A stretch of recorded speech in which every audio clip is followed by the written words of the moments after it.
Welcome to the No More Mondays podcast, the show that inspires confident professionals by interviewing people who actually enjoy what they do for work. I'm your host, Angie Callan, and I welcome you to join me each week as I chat with founders, entrepreneurs, and employees who have figured out that special sauce, the magic, the mystery to having no more Mondays. Hello, listeners, and welcome to another episode of the No More Mondays podcast. Thank you again for joining us for this episode entitled Find Your Strong, aptly named for our guest, Sara Camiscioni, the founder of Find Your Strong with Sara, a strength and nutrition coaching brand that focuses on mindset just as much as movement. Sara empowers her clients to trade in the pursuit of perfection on the gym and on the plate for a happier, healthier life driven by strength and results. One of the things I love about hosting a podcast is that I often get to learn about our guests in real time with you, our listeners. Sara and I run in a few of the same circles and first bumped into each other thanks to sharing a certain affinity for fly fishing. For those of you who know me, I'm sure you're thinking it's only been a matter of time before Angie starts talking about fishing on the podcast, and today is your lucky day. What Sara and I found is that we also share a love of entrepreneurship and loving on others. And so I'm super excited to go beyond the fishtails and talk shop with Sara today. Welcome, Sara. Hi, thank you for having me. That was such an incredible introduction. I'm super, super grateful to be here. And thank you so much for all your kind words. Oh, you're welcome. And you and I have a lot of perspectives on kind of outdoors, professional life, personal life. And I'm just really excited to dive into this conversation and give people food for thought, no pun intended, that they can take and use kind of in all aspects of life. And for those of you that are maybe looking for some inspiration in that movement and mindset aspect of life, I want to hear more about how you got here, Sara. And I know our listeners do too. So bring us up to speed kind of in your words about what Find Your Strong with Sara is and how you got here today. It's like, where do I start with that? Because I feel like my whole life has been my journey to get to where I am. I moved out to Colorado about 6-ish years ago. After grad school, I was living in the Midwest and I'd spent a lot of time in the Midwest. I was always kind of an outdoorsy kind of person, but it completely shifted when I moved to the mountain states. It also completely shifted the way that I started using my body and viewing my health. Instead of it being like me working out and me eating healthy so that I could be better in the gym and have better workouts and like increase my weights and do better lifting and have a better body, to make it look like I was working out all the time. My whole approach to fitness, to health, to wellness, to life really shifted to a perspective of how can I spend as much time outside as possible and not sacrifice my health. So how can I still be effective and efficient in the gym? How can I still maintain health? How can I, keep my blood and all my hormones and chemicals good as I age, and stay lean and healthy? But then how can I do that while still staying fit? And so my workouts, my time I would designate to my workouts and nutrition and everything, that completely changed. And it became more about efficiency and effectiveness versus just doing it for the sake of looking cool or being really hardcore with these really long, complicated workouts and being an athlete. Because I wanted my body to really be applied. I wanted my strength to be applied and used outside. So I stopped training for the gym and started training for life. I had been coaching women and naturally I have a big base of female clients that are very similar to me in terms of their outdoor pursuits and their needs for their bodies to perform a function versus just aesthetic, chasing a number on a scale or chasing a pant size. There's two piles of my clients. One of them are the very big outdoors women. The other side, they may be outdoorsy, but they're more of the entrepreneurial C-level, like go-getting type of businesswomen who still need their strength, their confidence. You need endurance to do this work.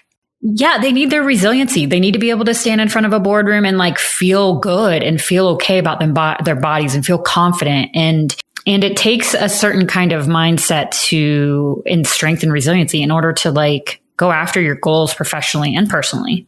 I love that what you just did, because I'm pretty sure that my listeners are both going to love and hate me because we just talk about the mountains so much, because pretty much everybody that's on here has some tie to mountain and outdoor life. What you did was just bring it so universal. And so the applicability of our health is so important, so that we have the endurance and the stamina. And I like that. I like that aspect of a lot, because now everybody can take something away from this. And give me a little bit more of a tidbit. You have a background in kind of athletics and performance. So there was a big significant shift in that mindset from where you had come from in that regard, right? Yeah, big time. I started running very, very long distances when I was a really young girl. My sister would drag me out on cross country runs. I became a long distance runner when I was in 8th grade, training with the high school track team and cross country team. I started doing half marathons in my early 20s. For the better or worse of me, I don't do much half attempted. If I'm going to do it, I really devote everything I have to be capable of doing it and excelling. And so I went a little hardcore with running. I got really injured from just overuse, overtraining, and found myself in a weight room in my early 20s. And then, of course, I took that to the 9th degree and started to become like a competitive Olympic weightlifter when I was in undergrad and grad school. So when I said earlier about how I moved here and it really shifted how I would work out and how I would train and how I would approach that whole thing. Previously, I would spend 2+ hours a day in the gym, or an hour food prepping, 30 minutes stretching, foam rolling, recovering from workouts. Like, my pursuit of sport and athleticism was consuming and became obsessive. It became a way to control the way I looked. It became a way to control the way people viewed me. And that's pretty common for a lot of women.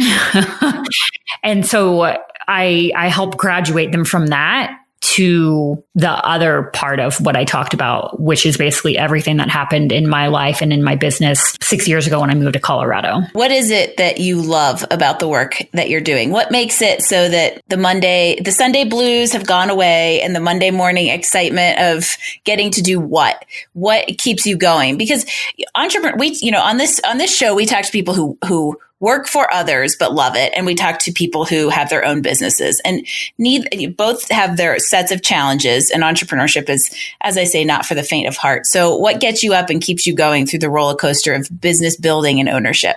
It's twofold. So the one side of it is the actual client work that I do, client facing work. And that's in my one-on-one training sessions and in my coaching calls. I really thrive on, honestly, giving these women the tools, the strength, the confidence, whatever it is, because it's varied by client to client. I thrive on basically helping them transform their lives by transforming their bodies and the way that they view their bodies. Like, empowering a woman to feel confident and to live with confidence and strength and resiliency is something that comes out of the weight room. It comes out of your workouts. It comes out of the gym, and it carries over to every aspect of their lives. And it's a beautiful kind of thing to just watch these people grow and like emerge into people that they weren't sure that they could be, or accomplish things they didn't think that they could accomplish. I mean, it's really remarkable. And it's why I'm pretty particular about the clients I work with. They have to be ready for a mindset shift like this. Yeah. I mean, I don't just do the body. Like, yeah.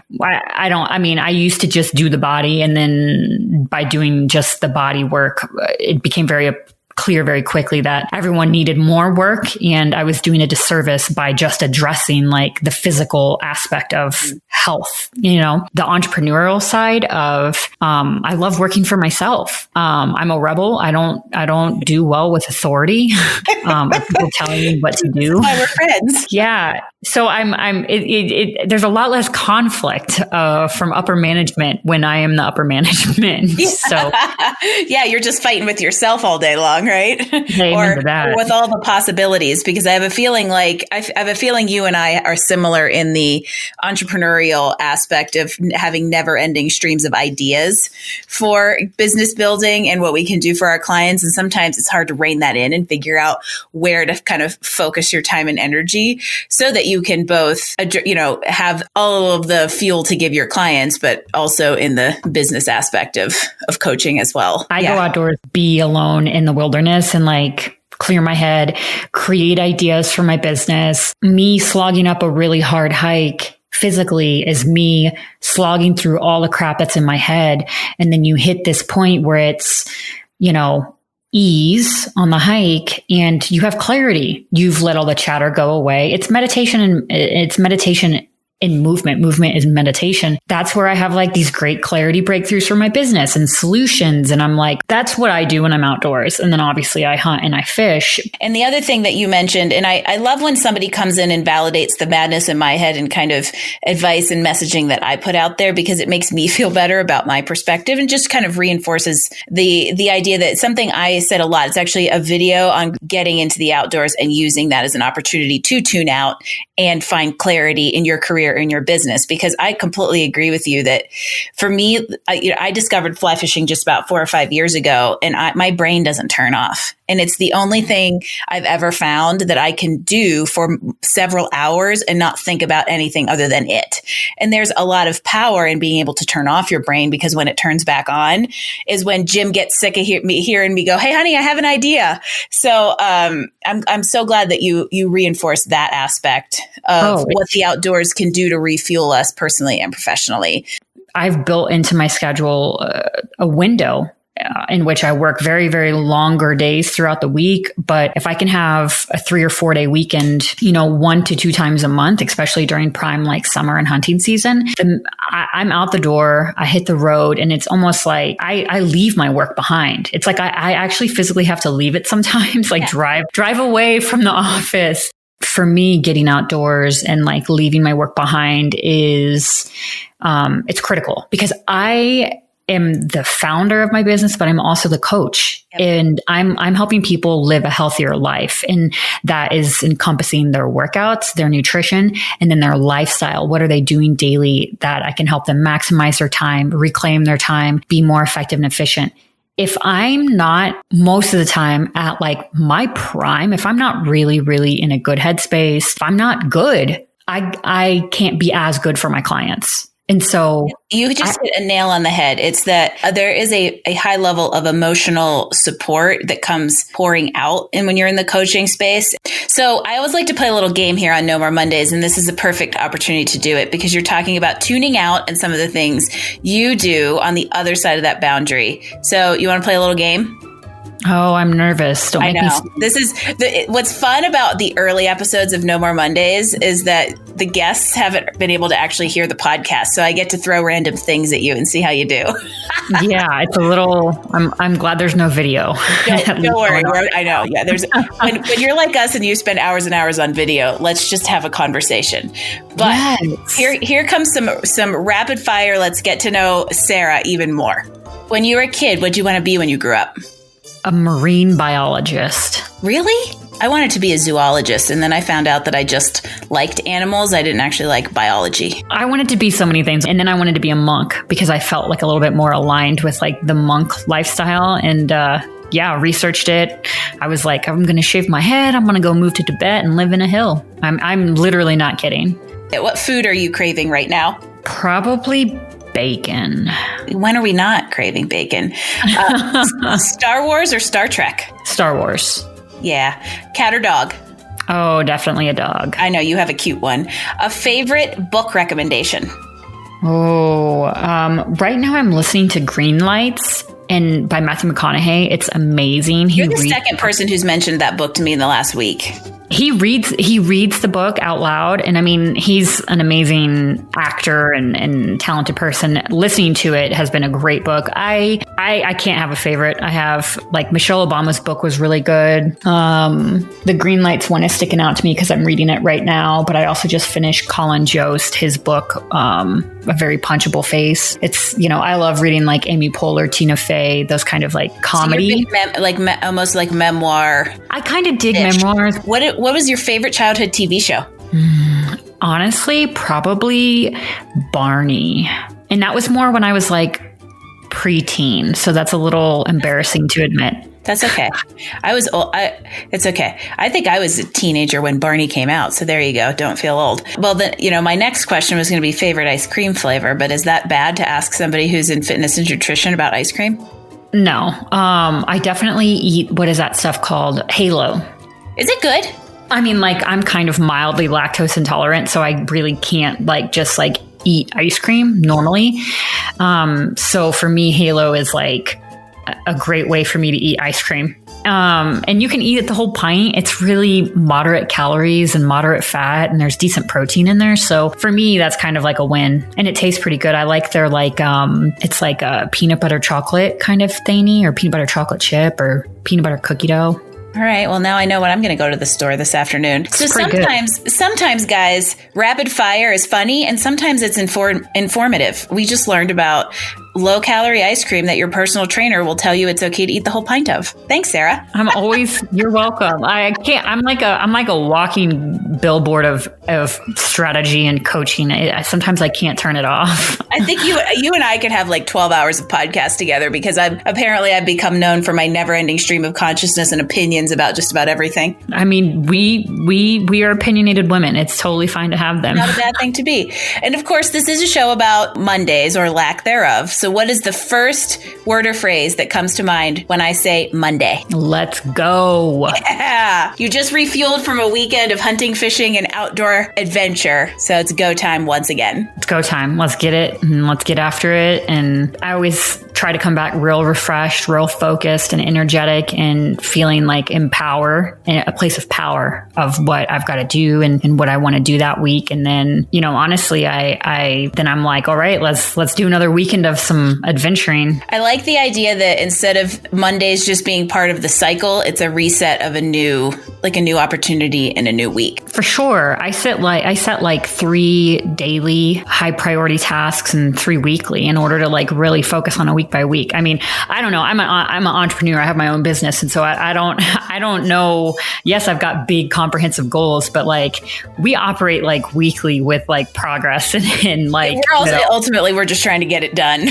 Yeah. Like, I mean, there's big projects and they carry over, but it's like, what do I have to do? What are 3 things I can do today for that project? And then what are the 3 big goals for this week for that project? And I don't know. That's how I like to look at it. I need to feel accomplished. I need to feel like I've progressed. This conversation flow has been so informative, because there are so many practical tools, from both entrepreneurship and business ownership to healthy living to balance to like physical activity throughout this whole conversation. Sara, this has been fantastic. I want to make sure our listeners know where to find you. So before I ask the last question and we unfortunately say goodbye until next time, tell us where we can find you and You're Strong. On social media, I'm fairly active, though I'm trying to always be conscientious of my social media time. Both of my Instagram and Facebook are at Find Your Strong with Sara. Online, you can find out about me, my coaching programs, etc. on the website, which is just saracamiscioni.com. And then I've got podcast episodes waiting to be published live. They're all ready to go. And I'm really pumped about the new podcast that's coming out. And that is just Find Your Strong Podcast with Sara. So that'll be up on Stitcher and Spotify and Apple Podcasts, iTunes Podcasts. So lots of places to find Sara. The easiest place is just Find Your Strong with Sara use your Instagram handle, right? Yeah, honestly, like Instagram, Find Your Strong with Sara. Yeah. That's how I first got connected with Sara, because we both had the affinity for the hashtag Lady Angler. And then, quick fun story, randomly ran into each other in these total hippie off the side of the street, off the side of the highway, hot springs. And I was like, wait a minute, you're Find Your Strong with Sara. And we were like, oh my gosh, we know each other, but we don't. Thanks, social media. And then found out we run in the same kind of Colorado-based entrepreneurship circles. And here we are. And we might flip the script at some time and reverse the podcast guest and host situation, maybe. 100%. So. We'll have to. We'll take the super fishy, super outdoorsy conversation over on my side. Awesome. Well, until next time, Sara, thank you so much. And I would love, you've given us so many great tips and tools throughout this whole conversation. But to bring it home, I would love for you to leave our listeners with your best piece of advice on how they can improve their personal, professional, and or physical satisfaction and take action towards a more enjoyable life and career? That is a huge question. What are you doing asking that at the end? I'm forcing you into a concise response. No, I'm just kidding. It could be something you mentioned already. Whatever you feel is the best takeaway to get started. Find something that you love and keep doing it. Everything. I mean, hobby, your workouts. Find something that you love to eat and make it a regular staple. Find something that you love to do. If it's dancing in your house, if it's workouts, if it's yoga, find something that you love, do it. If you have a passion of arts and crafts, find a pottery studio, do it. If you want a different job, but you're scared to make a leap, find a part-time contract job, remote online, and do it. Like, if there's something that you want to do with your life that you think is going to bring you joy, you need to do it. Sarah, again, thank you that was a return rapid fire of about 25 great little nuggets, and I am on board with every single one of them. This has been a great info-packed conversation together. I look forward to continuing it as we, explore this conversation further on your podcast one day. And in the meantime, I welcome everyone to join us. New episodes of No More Mondays drop on Wednesdays, wherever you get your podcasts. And we encourage you to subscribe so you do not miss a thing of these conversations. As always, thank you, Sarah, and thank you, listeners, for joining us on the No More Mondays podcast. Until next time. Thanks for listening to this episode of No More Mondays. We hoped you grabbed some great insights to help you improve your professional satisfaction. Please visit us at Apple iTunes and give us a rating so we can continue to offer you awesome interviews and content each week. No More Mondays. New episodes drop every Wednesday. No More Mondays is brought to you by Career Benders, Inc. in partnership with executive producer Jane Durkee. For more information about career coaching, resume writing, personal branding, recruiting, and entrepreneurship coaching services, visit our website at careerbenders.com. That's careerbenders, B as in boy, S as in Sam.com. This is your host, Angie Callen, signing off. Until next week when we chat with another inspired, confident professional.